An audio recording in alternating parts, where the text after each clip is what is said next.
দেশপ্রেম আর দেশদ্রোহ একটা অদ্ভুত বাইনারি ছড়িয়ে দেওয়ার চেষ্টা করা হচ্ছে সমাজে। এমন একটা ভাব করা হচ্ছে যেন সরকার বা সরকারের কোনো নীতি কিংবা দেশের শাসক দল বিজেপির সমালোচনা বা বিরুদ্ধাচরণ করা মানেই আপনি দেশদ্রোহী। পথে ঘাটে সোশ্যাল মিডিয়ায় আপনাকে দাগিয়ে দেওয়া হচ্ছে, বলা হচ্ছে আপনি দেশদ্রোহী। কিন্তু এর নেপথ্যে রয়েছে বিরাট বড় একটা ইতিহাসকে ভুলিয়ে দেওয়ার চক্রান্ত। আজ স্বাধীনতা দিবসের সকালে আসুন আরো একবার ফিরে দেখা যাক ভারতের স্বাধীনতা সংগ্রামের ইতিহাসে কমিউনিস্টদের ঠিক কি ভূমিকা ছিল। আর সেই সঙ্গে এটাও একবার দেখে নেওয়া যাক আপনার দেশপ্রেমের লিটমাস টেস্ট নিতে আসা নাগপুরের হাফ প্যান্ট পরা সেই কাকু জেঠুরা অর্থাৎ সংঘ পরিবার, তাদেরই বা ভূমিকাটা ঠিক কি ছিল।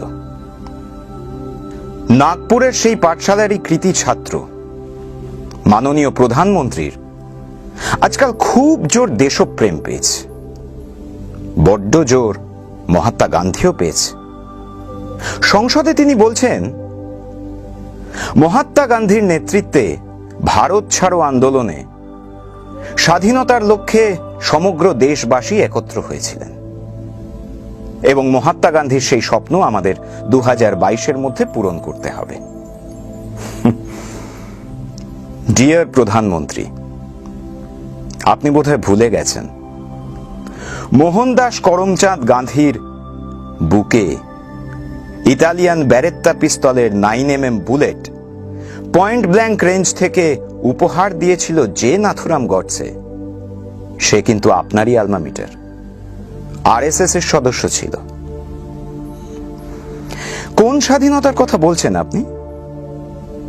স্বাধীনতার লক্ষ্যে যখন হাজার হাজার দেশবাসী সত্যাগ্রহ আন্দোলনে মগ্ন, তখন আপনারই আরএসএস এর প্রতিষ্ঠাতা কেশব বলিরাম হেডগেওয়ার আরএসএস এর ক্যাডারদের বলছেন সংঘ সত্যাগ্রহ আন্দোলনে অংশগ্রহণ করবে না। কেউ যদি স্বতন্ত্রভাবে এই আন্দোলনে অংশ নেন তার অর্থ সংঘের প্রতি তিনি সম্পূর্ণরূপে দায়বদ্ধ নন। তাই এই ভারত ছাড়ো আন্দোলনের কথা আপনাদের মুখে শোভা পায় না। জনাব প্রধানমন্ত্রী, আপনারই পূর্বসূরি অটল বিহারী বাজপেয়ী বটেশ্বরে ওই ভারত ছাড়ো আন্দোলনের বিপ্লবীদের ধরিয়ে দেওয়ার জন্য ব্রিটিশ পুলিশের সহায়তা করেছিলেন। আপনারই friend philosopher guide Shyamaprasad Mukhopadhyay লিখেছিলেন, এখন প্রশ্ন হলো এই ভারত ছাড়ো আন্দোলনকে আমরা বাংলায় কিভাবে প্রতিরোধ করব। নিজেদের প্রদেশের রক্ষণাবেক্ষণের জন্য আমাদের উচিত ব্রিটিশদের বিশ্বাস করা। আচ্ছা স্যার, আপনি নাকি জাতিভেদ প্রথার বিরুদ্ধে লড়াই করবেন? আচ্ছা, আপনি তো নিজের হাতে গদগদ চিত্তে সংঘের দ্বিতীয় চালক গোলওয়ালকারের জীবনী লিখেছিলেন, তাই না? সেই গোলওয়ালকার যিনি নিজের বাঞ্চ অফ থটস বইয়ের 10ম অধ্যায়ে লিখছেন জাতিভেদ প্রথা দেশের দুর্বলতা নয়, শক্তি। আপনাদেরই মতাদর্শগত অভিভাবক বালকৃষ্ণ শিবরাম মুঞ্জে 1931 খ্রিস্টাব্দে মুসোলিনির সঙ্গে সাক্ষাতের পর লিখেছিলেন, আমি অভিভূত প্রত্যেকটি বিকাশমান এবং উচ্চাকাঙ্ক্ষী জাতির ফ্যাসিস্ট সংগঠনই প্রয়োজন। সেই ফ্যাসিস্ট পাঠশালার কৃতি ছাত্র আপনি, শ্রীযুক্ত নরেন্দ্র দামোদর দাস মোদী। আপনি বিকশিত করবেন গণতন্ত্র।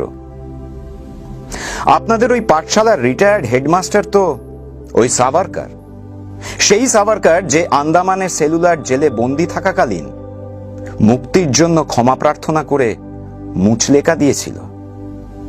সেই সাভারকারের অনুগত ছাত্র হয়ে আপনি আমাদের দেশপ্রেম শেখাবেন? আন্দামানের সেই সেলুলার জেলেই ব্রিটিশ সরকার যাবজ্জীবন কারাদণ্ড দিয়েছিল মুজাফফর আহমেদকে। অকথ্য অত্যাচার করা সত্ত্বেও ব্রিটিশ সরকারের সঙ্গে বিন্দুমাত্র আপোষ করেননি কাকাবাবু, ভারতীয় কমিউনিস্ট পার্টির প্রতিষ্ঠাতা সদস্য। কংগ্রেসের আহমেদাবাদ অধিবেশনে কমিউনিস্ট পার্টির তরফ থেকেই সর্বপ্রথম সম্পূর্ণ স্বাধীনতার দাবি তোলা হয় এবং সেই দাবি তোলেন স্বামী কুমরানন্দ এবং মৌলানা হযরত মোহানি। একদিকে একজন স্বামী, অপরদিকে একজন মৌলানা। দেশের স্বাধীনতার স্বার্থে মিলে মিশে একাকার হয়ে যাচ্ছেন, হ্যাঁ, কমিউনিস্ট পার্টির আধারেই। নেতাজির আজাদ হিন্দ ফৌজের নারী সংগঠনের ভারপ্রাপ্ত মন্ত্রী, ঝাঁসি রেজিমেন্টের লক্ষ্মী সাইগল বুক চিতিয়ে লড়াই করার পর বার্মা জেলে কারাদণ্ড হয়। না, তিনি কিন্তু কোনো স্বীকারোক্তি দেননি বা ধরিয়ে দেননি বিপ্লবীদেরও। তিনি আমাদের ক্যাপ্টেন। সুদীর্ঘ 17 বছর ব্রিটিশ পুলিশের গ্রেপ্তারি পরোয়ানা মাথায় নিয়েও যে মানুষটা কৃষক শ্রমিকদের একত্র করেছেন, রচনা করেছেন নৌ বিদ্রোহের ব্লুপ্রিন্ট, তিনি আমাদের friend, philosopher and guide B T. Ranadive. 1947 সালের 14ই অগস্ট, মহাকাঙ্ক্ষিত স্বাধীনতার সেই রাত। রক্তে ভেজা নতুন সূর্যোদয়ের প্রহর গুনেছিল গোটা দেশ। ভেলোর জেলে সেই রাতে একাকী ছিলেন আমাদের হেডমাস্টার A.K. গোপালন। বিনিদ্র রজনীর শেষে ভোরবেলা ভেলোর জেলের বারান্দায় ইনকলাব জিন্দাবাদ ধ্বনিতে মুখরিত করার পর জেলের মধ্যেই জাতীয় পতাকা উত্তোলন করেন তিনি। অবশ্য এক চুটকি তিরঙ্গে কি কিমত আপ ক্যা জানো মোদি বাবু। স্বাধীনতার 52 বছর পরেও যে নাগপুরে আরএসএস এর হেডকোয়ার্টারে জাতীয় পতাকা উত্তোলন করা হয়নি, তাই না? ফিরে আসা যাক দেশপ্রেম প্রসঙ্গে। কি বলে ইতিহাস? কল্পনা দত্ত 17 বছর বয়সে নিজেকে নিয়োজিত করেন বিপ্লবী কর্মকাণ্ডে। মাস্টারদার কমরেড, ভরসার পাত্রী। 1931 সালে জেলখানা উড়িয়ে 32 জন বন্দীকে মুক্ত করা থেকে শুরু করে চট্টগ্রাম অস্ত্রাগার লুণ্ঠন, সবেতেই থেকেছেন অগ্রণী ভূমিকায়। 1933 সালে গ্রেপ্তার হওয়ার পর তার 6 বছরের জেল হয়। জেল থেকে বেরিয়ে 7 দিনের মধ্যে তিনি কমিউনিস্ট পার্টির গণসংগঠনের সঙ্গে যুক্ত হন। আমৃত্যু পার্টির ওপরেই আস্থা রেখেছেন তিনি। অনন্ত সিংহ 1924 সালে অসহযোগ আন্দোলনে সক্রিয় ভূমিকা নেওয়ার পর প্রথমবার গ্রেপ্তার হন। 1946 খ্রিস্টাব্দে জেল থেকে মুক্তি পাওয়ার পর তিনি আসেন কমিউনিস্ট পার্টিতেই। অম্বিকা চক্রবর্তী প্রথমবার গ্রেপ্তার হন 1916-এ। চট্টগ্রাম অস্ত্রাগার লুণ্ঠনের অন্যতম নায়ক। 1946-এ জেল থেকে মুক্তি পাওয়ার পর চিরকাল আস্থা রেখেছেন বামপন্থী আন্দোলনে। গণেশ ঘোষ 1932-এ সেলুলার জেলে 14 বছরের কারাদণ্ড হয়। আগে না, সাভারকারের মতো মুচলেকা তিনি দেননি। উল্টে জেলের ভেতর বন্দীদের অধিকারের জন্য আমরণ অনশন শুরু করেন। 1946 খ্রিস্টাব্দে জেল থেকে ছাড়া পাওয়ার পর তিনি যোগ দেন সিপিআইয়ে। পরবর্তীতে বেলগাছিয়া বিধানসভা কেন্দ্র থেকে নির্বাচিত হন। সুবোধ রায় চট্টগ্রাম অস্ত্রাগার লুণ্ঠনের সর্বকনিষ্ঠ সদস্য। 1940 খ্রিস্টাব্দে জেল থেকে মুক্তি পাওয়ার পর তিনিও আস্থা রাখেন কমিউনিস্ট পার্টি অফ ইন্ডিয়ায়।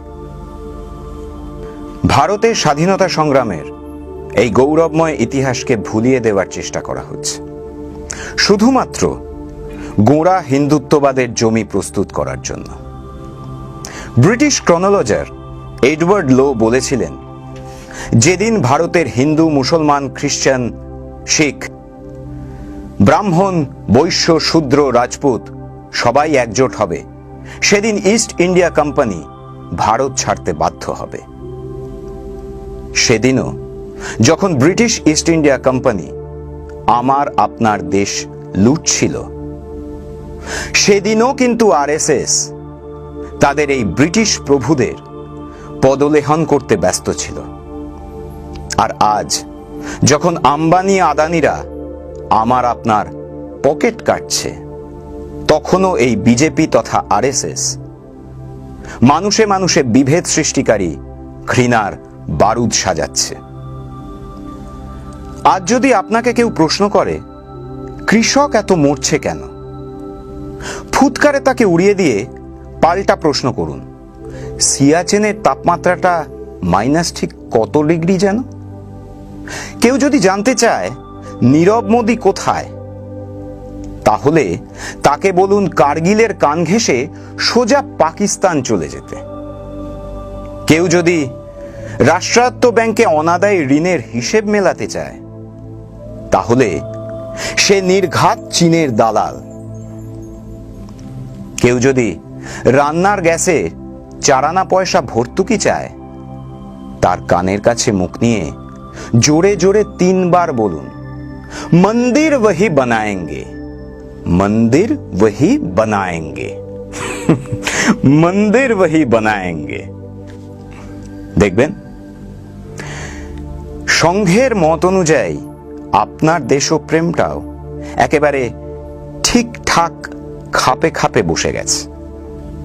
আর তাই এই সাম্প্রদায়িক বিজেপি আরএসএস এর বিরোধিতা করাটাই প্রত্যেক স্বাধীন ভারতবাসীর কর্তব্য।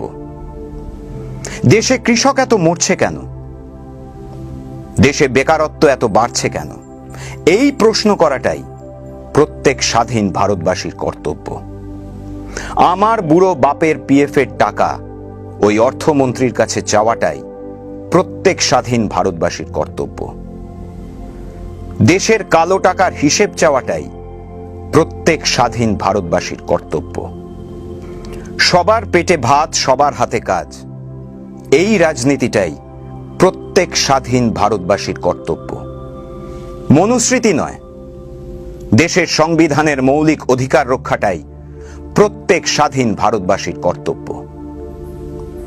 এই বিরুদ্ধতার চাবুক ওঠানোটাই আজ প্রত্যেক স্বাধীন ভারতবাসীর কর্তব্য।